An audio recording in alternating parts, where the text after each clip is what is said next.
o meu quinto livro é uma biografia de Júlio de Melo Fogaça. Foi publicado em 2018 e tem por trás uma história que tem alguma curiosidade e tem alguma alegria pela forma como foi construído.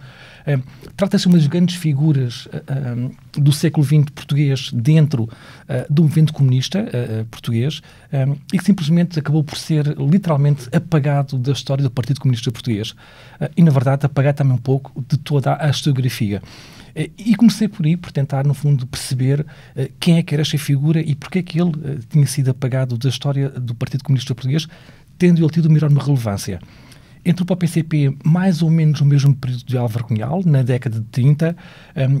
um âmbito também da mesma geração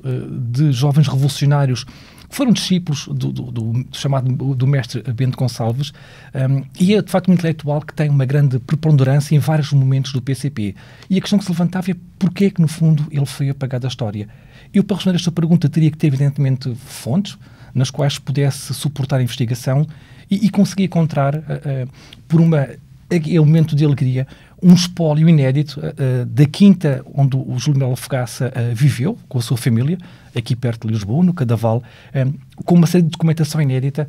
cartas, fotografias da família, e esse espólio foi muito importante para entender esta figura do Júlio de Melo Fogaça. Este espólio, complementado com o arquivo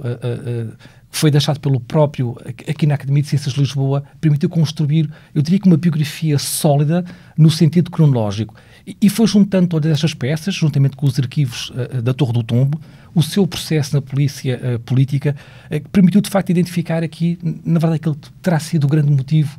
deste apagamento do Júlio de Melo Fogaça.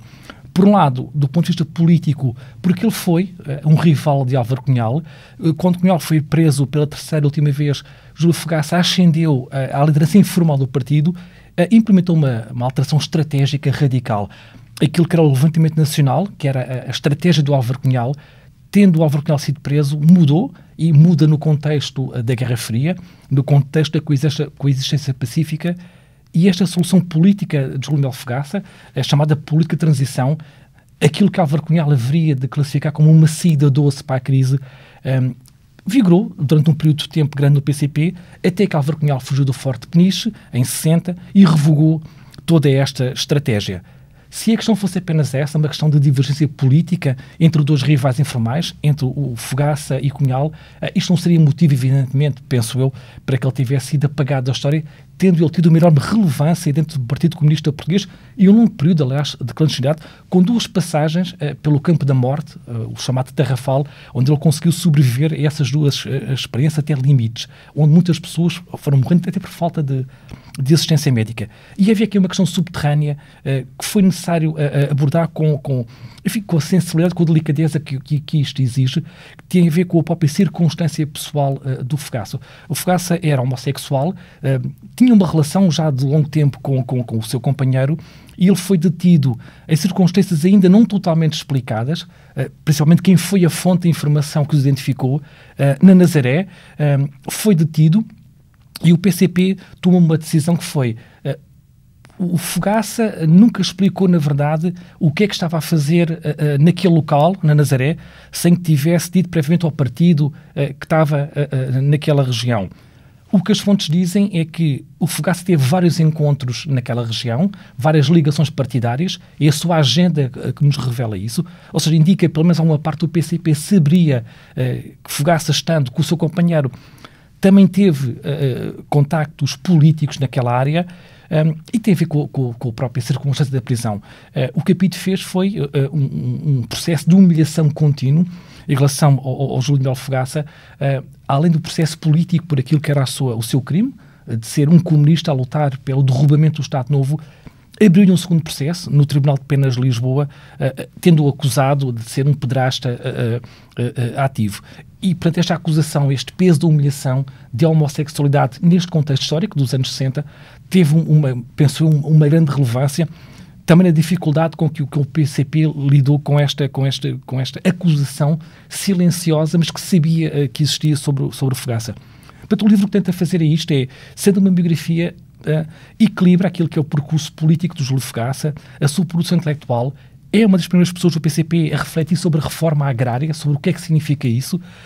E, ao mesmo tempo, inclui esta linha do tempo sobre a sua vida pessoal e íntima, porque não se pode, neste caso concreto, dissociar aquilo que foi o homem, o político,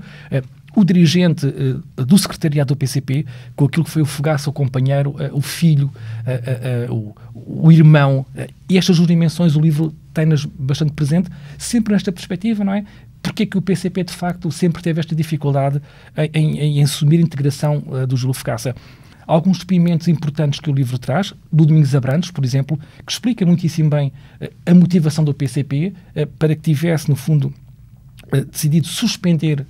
o Fogaça da militância. Explica-se no contexto, mas não se explica, a minha opinião, no pós-25 de Abril, porque é que houve sempre esta dificuldade de o PCP lidar com este seu líder informal. E, aliás, esta reconciliação, houve algumas tentativas um bocadinho até tímidas que pudessem vir a ocorrer, mas nunca se concretizaram naquilo que seria, penso eu, razoável, que era a historiografia do PCP assumir, de facto, a importância e a relevância que teve o Júlio Melo Fogaça, que é, de facto, um dos grandes dirigentes comunistas do século XX.